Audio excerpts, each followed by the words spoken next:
Fala galera, aqui é o Gil, vamos revisar aqui mais um item do edital, o item 5, computação na nuvem, ou cloud computing, algo nesse sentido aí em termos de inglês, né? Então, bom, vamos lá. Aqui, como a gente pode ver, a gente vai trabalhar algumas características da computação em nuvem, depois os 4 tipos de nuvem e, por fim, os modelos de serviço, a parte mais cobrada aí desse tópico nas questões, beleza? Bom, o que é computação em nuvem? Vamos ler o conceito: conjunto de recursos virtuais que são facilmente utilizáveis e acessíveis, distribuídos em diferentes posições geográficas pelo mundo. Computação em nuvem é a possibilidade de acessar arquivos e executar diferentes tarefas pela internet sem a necessidade de instalar aplicativos no seu computador. Geralmente é do tipo pay to use, que é pague pelo uso, né? Exemplos são hardware, máquinas, plataformas desenvolvidas, serviços, data center e servidores. O conceito de computação em nuvem é você poder, utilizar geralmente algum tipo de serviço, plataforma, né? Os modelos aqui embaixo são as grandes categorias disso. Mas você pode ter um hardware, um dispositivo físico, né? Onde você, entre aspas, aluga, você paga, você usa ele, mesmo não estando acessando ele aqui, né, em outro lugar do país, você consegue acessar e utilizar dispositivos de hardware, né? Você também consegue plataforma que te permite ter uma infraestrutura de programação, né? Que seja um repositório de banco de dados, que seja ali vários meios, né? Até um próprio repositório, um lugar, um GitHub da vida, né? É uma ferramenta para você desenvolver novos softwares, novos aplicativos ali. Ou plataformas, né, como Microsoft 365, Excel. Esses são modelos de serviços, né, na computação em nuvem. Então, o conceito aqui principal, ele está relacionado com essa possibilidade de executar diferentes tarefas na internet sem a necessidade. Você pode até instalar alguns aplicativos, algumas coisas nesse sentido, né? Mas você não precisa necessariamente instalar para poder usar. Você pode simplesmente acessar direto da internet, via browser e coisa nesse sentido, né? Navegador. Quais são as 5 características dessa computação em nuvem? Ele ser mensurável, elástico, ser amplo, ser agrupado e ele ser sob demanda. Vamos ler cada um dos conceitos aqui?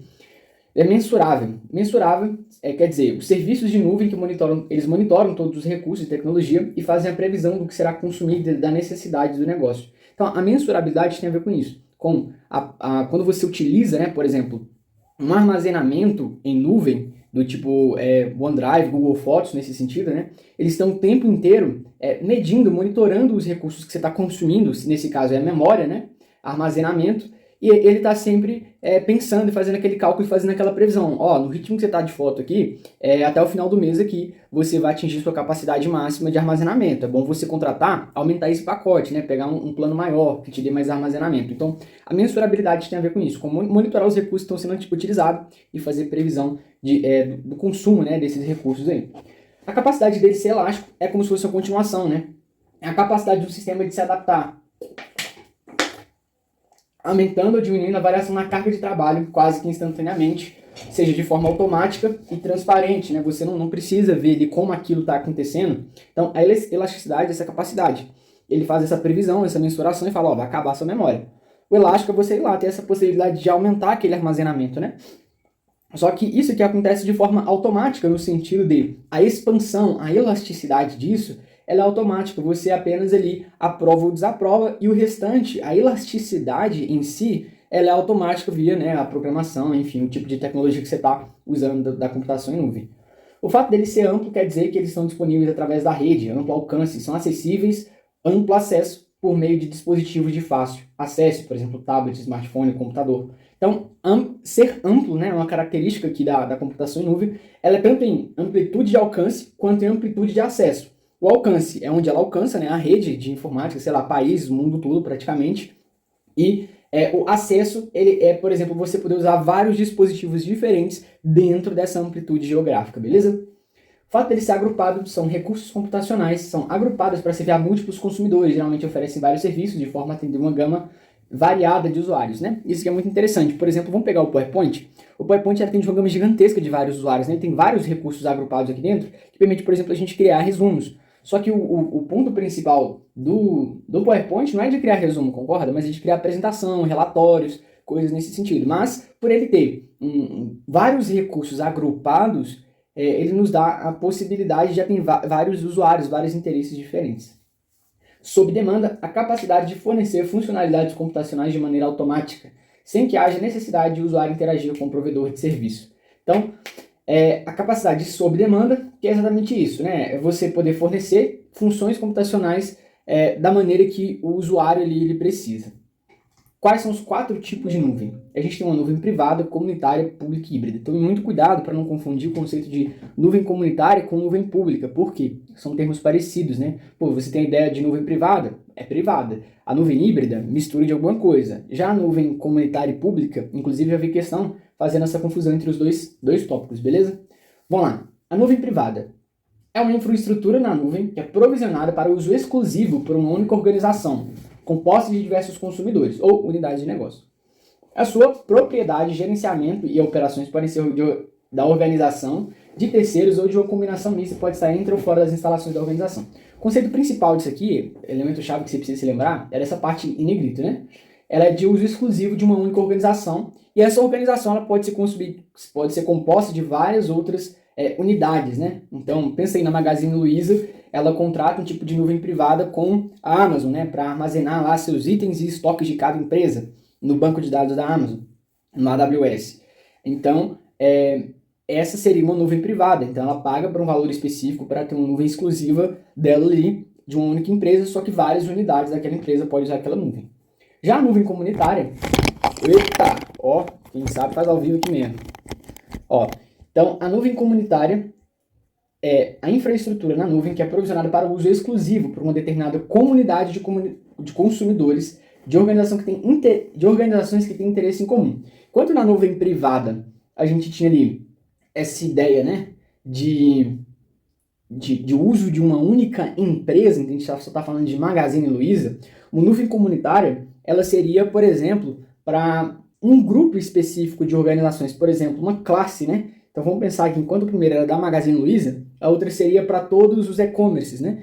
E aí englobaria o Mercado Livre, englobaria a Amazon, englobaria aí, né, a própria Casas Bahia e várias outras empresas nesse sentido. Então é uma comunidade. Elas têm características em comum, mas não são a mesma coisa, né? Então, por exemplo, são entidades diferentes, mas geralmente com fins muito parecidos ali, elas podem se utilizar de uma nuvem comunitária, beleza? Esse seria até, inclusive, você usar o próprio Mercado Livre para vender coisa. Então, a nuvem dela ali, de poder disponibilizar recurso, né, para quem é vendedor dentro do Mercado Livre, ela poderia ser considerada uma nuvem comunitária. Não é qualquer pessoa que tem acesso, não é apenas uma única empresa, já que várias empresas podem anunciar lá dentro, né, do Mercado Livre, nesse sentido aí, com pessoas de interesse em comum, que seria vender coisas, né? Já a nuvem pública, ela é do público em geral, né? Então não confunda essa ideia de uma comunidade de consumidores. A gente falou de comunidade na questão, já vai de nuvem comunitária, não é nuvem pública, né? Usou o termo consumidores ou comunidade, unidade de consumidores e comunidade, já relaciona ali com nuvem comunitária.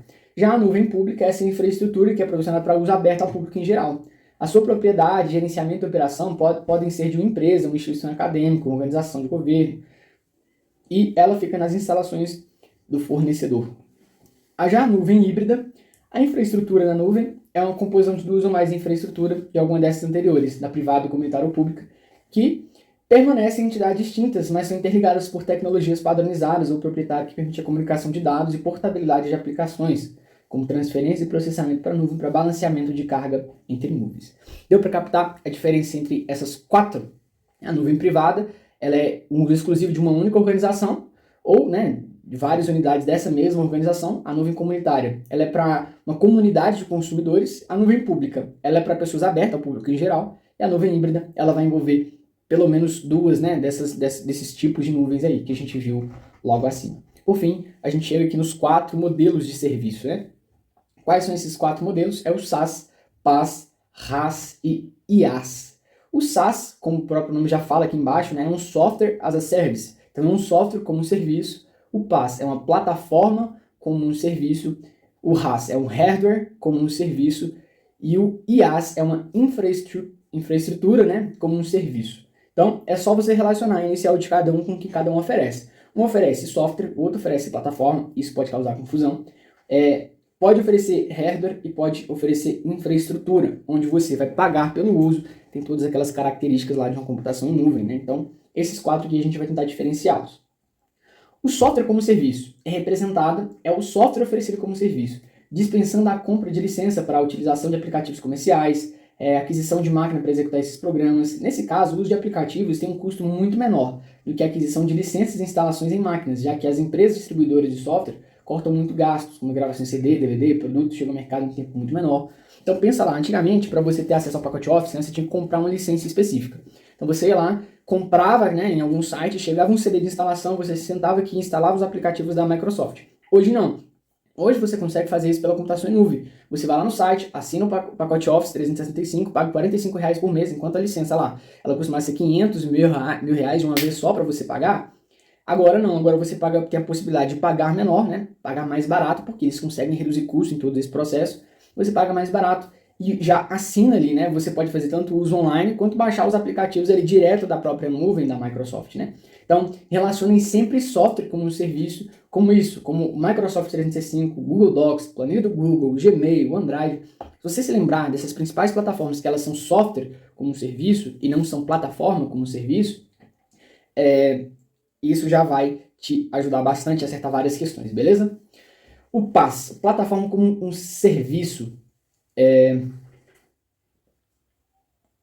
então, fornece aos usuários um ambiente no qual é possível desenvolver, gerenciar e fornecer aplicativos, além de armazenamento de outros recursos de computação. Usuários podem usar conjunto de ferramentas pré-montadas para desenvolver, customizar e testar seus próprios aplicativos, memória RAM, armazenamento. Então, quem trabalha com programação sabe como é que funciona uma PaaS, né? Você ali meio que usa vários recursos, né? Base de programação ali, para você desenvolver e gerenciar novos aplicativos. Já no RaaS, é um modelo de provisão de serviço no qual podem ser contratados recursos de hardware conforme a demanda, ou seja, impressão, capacidade de processamento, área de armazenamento, mais recursos encontrados em um computador. Então, esse RaaS aqui, né, ele seria você poder alugar computadores, né? Até mesmo no contexto ali de programação tem como você usar algum serviço de RaaS quando você quer alugar, né, várias máquinas virtuais.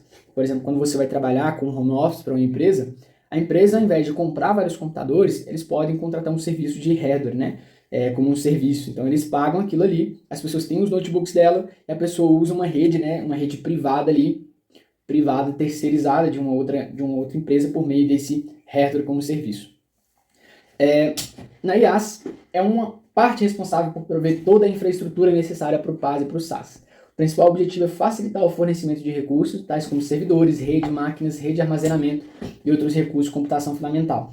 Na verdade, fiz essa leve confusão, né? Essa parte de rede, o exemplo que eu dei não foi tão legal, porque quando fala de rede de computadores, servidores, né, para você alugar, essa infraestrutura, é só você pensar numa infraestrutura de uma empresa em termos de rede física, né? Quando você aluga uma infraestrutura na nuvem, a gente está falando de rede de armazenamento, máquinas nesse sentido, né? Então, IaaS, ela se utiliza de técnica de virtualização de recursos de computação para permitir que a estrutura aumente ou diminua os recursos de acordo com a necessidade das aplicações. Essa questão da elasticidade está presente em todas as tecnologias. Possui um nível mais alto de gerenciamento de recursos de TI. Isso aqui é importante, esse conceito já caiu em prova, né? Que a IaaS, ela quem possui o nível mais alto de gerenciamento do recurso de TI, e não as outras. Por fim, observação aqui, ao contratar e utilizar um serviço de computação em nuvem para armazenar seus dados, os usuários perdem governança sobre esses dados, por não visualizar como eles são submetidos aos processos de backup, armazenamento, controle e segurança. Então, isso aqui também já foi cobrado em prova, né? Quando você contrata um serviço de nuvem, você não tem tanto acesso em cima desses dados, né? Imagina lá, você criando vários arquivos, né, dentro do PowerPoint aqui, que é salvo na nuvem. Você perde um pouco a governança sobre esses dados. Sei lá, deu um erro de pagamento, um servidor deles parou de funcionar, o aplicativo deu erro, né, deu bug. Então você está um pouco ali vulnerável, né, em relação ao backup, armazenamento, controle e segurança desses arquivos que você utilizou na computação em nuvem. Beleza? Espero que tenha ajudado. A gente chega aqui ao fim da nossa aula de revisão. Vamos para cima e até o próximo tópico.